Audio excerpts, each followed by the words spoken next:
All right, welcome back. We're now in the situation where our clients expressed interest in a specific property. We just covered how to go through the process of setting them up on an MLS search, then going to tour the homes, find out a little more about what those homes are like, what your client wants to see in a home, and now they've identified the specific home they want to put an offer in on. So we're at that point. Chris, they told you we want to move forward here. What are your next steps? Yeah, so first you have to define what the situation is with the specific listing. And what you look for is days on market. Has the property just come on the market and been on the market for 1 to 7 days? Or has the property been on the market for 7 to 300 days, or really 30 to 300 days, right? So first define the situation. We'll hit on both situations, but specifically let's talk about a competitive situation where a property just hit the market. I'll get the question a lot. Hey, Chris, what should we offer? We really like this property. And, can we get a good deal on this property? And says, well, how long has it been on the market? It's only been on the market for 3, 4 days. The seller hasn't really tested out the market. So it's unlikely that they're going to take much less than asking price. Even though asking price is an arbitrary number, just know that that's probably the number they want to get or close to it. So, if the property's been on the market for just a few days, you're not going to be able to negotiate down $20,000 to $50,000 very often. So knowing that and kind of having done your homework, and that information is easily findable on MLS, how long that property's been on the market. Yep. You kind of understand the situation. Is it competitive or not competitive? You can really tell that by the days on the market generally, but how else would you go about finding out some key information before you write up your offer? Are you going to be calling the list agent and talking to them, or what do you do from there? Yep. So you want to gather as much data as you can and information as you can from the listing and the listing information so that you can use that while creating your offer.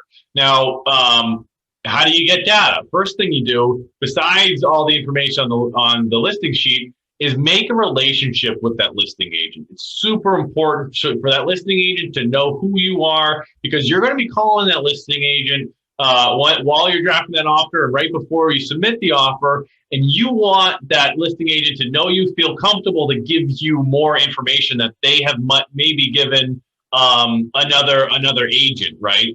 So, and you only get there by asking questions, right? Like, I'll start out creating a relationship, say, hey, is the seller looking for anything specific in the offer?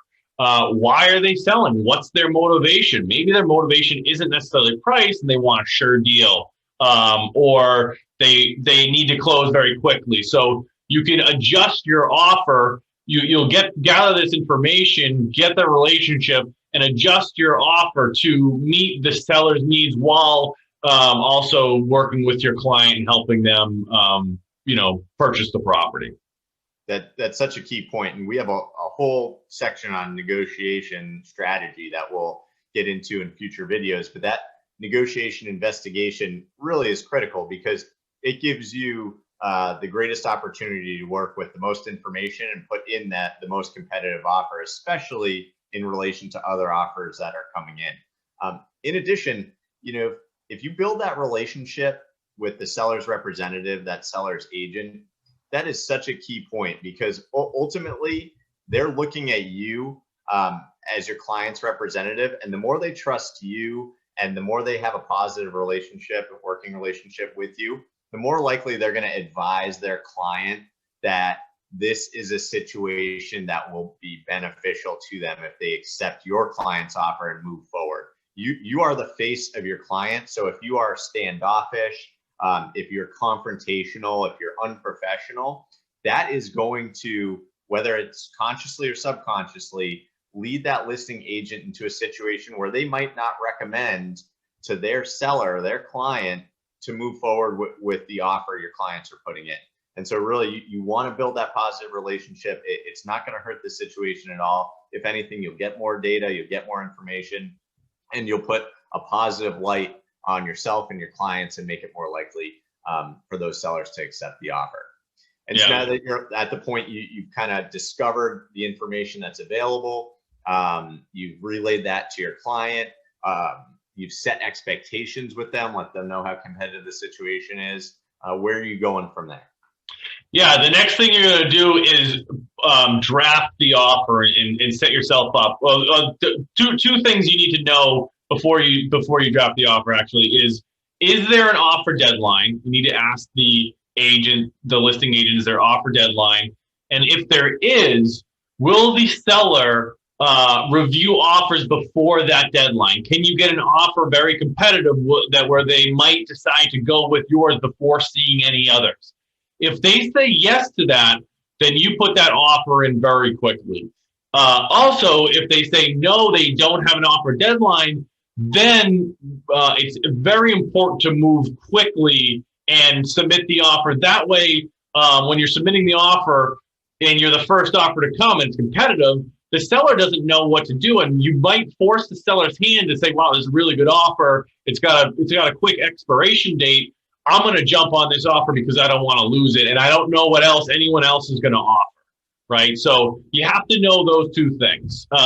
If there's an offer deadline and if they'll accept an offer beforehand. If they won't accept an offer beforehand and there's an offer deadline, then you just go into and drafting the offer. And I'll share my screen and just show you some quick points here on the offer.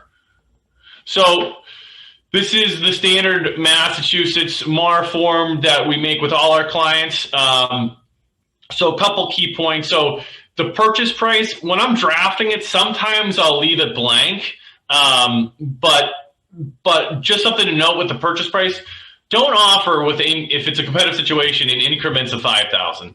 Everybody offers within increments of 5,000. Typically, especially on higher purchases, like this one was for 900,000. Go $2,000 higher, because if someone else is meeting you for that $900,000, you're going to be more attractive because you're $2K higher, and that could make the difference, right? Small key there. Other important things is your deposit amount. Do they want, does the client want a sure deal? Make a higher deposit. Typically not a deal. This is typically not super important. The duration of offer. This is a really important item, because some clients are like, well, they don't want to offend the seller by doing a quick deadline, but these offers are simple. There's a purchase price, there's conditions, and there's a mortgage amount, right, that you're putting down. It doesn't take long to review the offer. They've been thinking about selling this house for weeks, if not months, and they know what they're looking for. So don't worry about giving them a quick deadline. I always recommend, if you're making the offer in the morning, have it expire within 6 to 12 hours. If you're making it at night, if it's going in at 8 p.m., make it good till 9 or 10 in the morning. Super competitive situations, really depends on the situation, but I've had an offer expire in 30 minutes or an hour very quickly. Hey, make a decision. We're coming in strong. We don't want anyone else getting this property. You have to feel out that situation a little bit, but don't have your offer out there for 24 or 48 hours, because all the selling agent's going to do is they're going to take that offer and show it off to all the other potential buyers and try to push the price up. So that's the duration. I know I'm talking a lot. Just a couple other quick things here. Purchase and sale agreement. If they're looking for a quick close, make this as tight as possible. Closing date. If it doesn't affect your buyers and they're flexible with their closing date, ask the seller what closing date they want and meet it. Then you can get into mortgage contingencies. This is very important. If you need a mortgage, you'll have to put it on here, but show that your client has been pre-approved, very qualified. It's also good to have maybe even the lender reach out to the listing agent, talking about how well qualified the buyer is. And then one of the most important notes on here is, in a competitive situation, is your inspection contingency. This also depends if it's a new property or not. And by new, I mean like a developer just built it. Developer is not going to put much value in the inspection contingency. But a person that needs to sell this house to go buy their dream home, they're going to be highly motivated. So making this inspection contingency as strong as possible is going to help you, or waiving it in some situations where the buyer feels comfortable. As an agent, you can never recommend them to waive an inspection if you're acting in their best interest, because you're not a licensed inspector unless you are. You can do pre-inspections, but there are things you can do. Like this specifically is a good example here. I had an inspection for this property, but I put an additional contingency saying buyer will not renegotiate price with small inspection issues. Small inspection issues is defined as issues under $10,000. So now the seller knows I'm not going to nitpick. It still gives your buyer the ability to to back out if there's major issues with the property. Also, at the end of the day, you can still try to renegotiate the price if there's issues over $10,000, and it sort of makes everyone happy. Sorry for talking a lot, but that I just wanted to get. There's a lot of important points here, and the more you know about making a competitive offer, the faster you'll be able to get your buyer an accepted offer, which is good. And they don't want to get rejected 10 times, which I've seen with agents. So you need to pay attention to these details to get your client's offer accepted either on the first, second, or third deal. So Chris, you're now at the point where you've gathered all the information, you talked to the listing agent, you've done your research, you're getting close to that offer deadline that they've specified in the listing. What do you do now? Yeah, so great question. So now that I've drafted the offer, we have a pretty good understanding of the price. I'm going to go and wait to the offer deadline before I submit the offer. And right before I submit the offer, let's say the offer's at 4 p.m., 3:45 p.m., I'm going to call that listing agent one last time. I'm going to ask him, hey, how many offers do you have? Can you tell me anything about the current offers you have? What are the prices coming in at? I'll ask 3, 4, 5, 6 questions to try to get a good understanding of how many offers they have, what the terms are, and what the offer price should be. Or what the end price is going to be, right? And then I'll just gather all that data. I'll talk to my client one last time before submitting the offer, saying, hey, found out there wasn't 3 offers, ended up being 8 offers. And although we priced it out around between 6 to 6:30, I think this one's going to sell for around 6:45, right?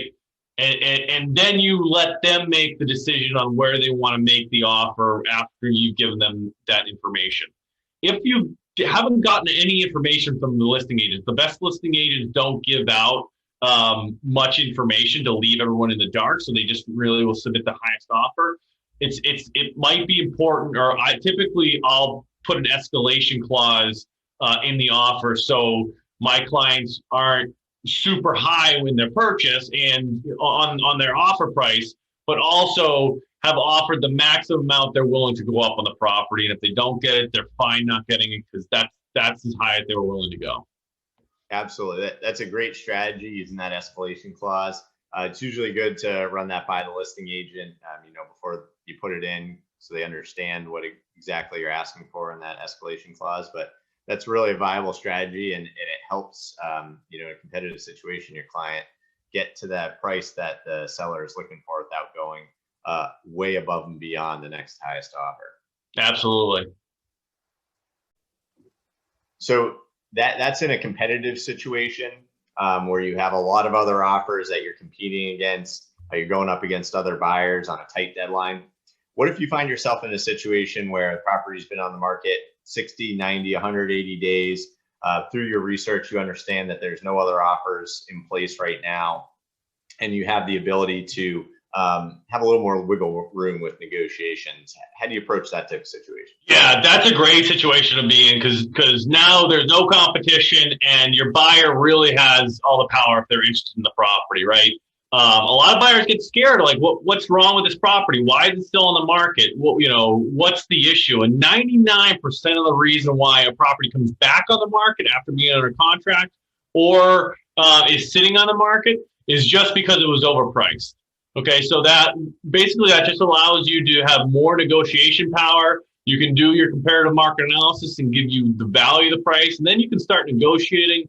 Really, depending on how much the buyer wants the property, but you can really low. That's when it's appropriate to put a low ball offer in, or much lower than the asking price, maybe closer to the market value. And then you really have flexibility with, you don't have to do anything special with the inspection, or even mortgage contingency. You can have your standard contingencies. You can also ask for additional things, right? The seller might be more, might really need to sell this property now, and you're the first buyer to come along. So it's more on your terms, which is great. Absolutely. And in the industry, the proper price, the fair market value of a property is what a prudent buyer is going to pay for a property. So you can never have a listing agent tell you that it's properly priced at 500,000, say, if it's been on the market for 6 months. Right. There's no prudent buyers out there that are willing to pay that. So that's not a properly priced property. What you can do to overcome some of that, and we'll again get into this in the negotiation strategy sessions, is you can show them the information you're looking at. Maybe that listing agent didn't do their CMA properly. They didn't price it properly because they missed something. They missed a home that recently sold in the neighborhood. You can show them what you're looking at. So it's a lot easier for them to turn around to their clients and say, hey, here's the most recent, most relevant data. This is what we're working with. This is why your home should sell for 450,000 versus 500,000. So help them understand what you're looking at. So if you're going to make an offer that is lower than asking price, they can understand where you're coming from. Oh, go ahead, please. Yeah, no, that's a really good point. Sometimes I also say, hey, I go to a listing and say, hey, I'm trying to put an offer together, but I just can't find any comparable properties to justify your list price. Do you have anything you can share with me that can justify the list price? And then a lot of the times they won't, or maybe they will, and you can have to explain to them why their listing price, why that's not a real comparable property, right? And then once you convince, it's important to have those conversations with that listing agent, because once you convince them, then they're relaying that message to the seller. A lot of listing agents, or a lot of agents in general, will take advice from the other agent on the other side of the deal and bring it to the seller. So use that listing agent as a messenger to the seller, and try to get your message across in hopes that will help your negotiation. Absolutely. I mean, at the end of the day, what we're trying to accomplish is the same thing. We're trying to get a fair deal for both sides that is at an appropriate market value. We're not trying to, for our clients, we're representing the buyer. We do want to get them the best deal possible, but we understand that a good negotiation and the way to get a deal done is not by completely lowballing them and trying to force a sale hundreds of thousands of dollars below market value, because we know that that's not a realistic strategy. So by trying to build that bridge with the listing agent and come to an understanding of what a true home value is, and not list price, then you can use that data to have both parties, the buyer client and the seller client, understand, get everybody on the same page and come to an agreement. That's ultimately what we're trying to get to. That's right. The another negotiation tip I use on these properties is, hey, we can give you asking price, but we're getting a mortgage and the property needs to appraise out at the value we're offering, and he's going to use the same comps I'm looking at. So I can offer you $200,000 more than you're asking, but it's useless because no buyer is going to get a mortgage for that, right? So unless you're going to look for a cash offer that, with the property being on the market for, however long, the deal's not going to get done at the asking price, no matter, even if we get under contract. So that's just another thing you can use. That's a great point, because that's really kind of the kiss of death if you're a listing agent, right?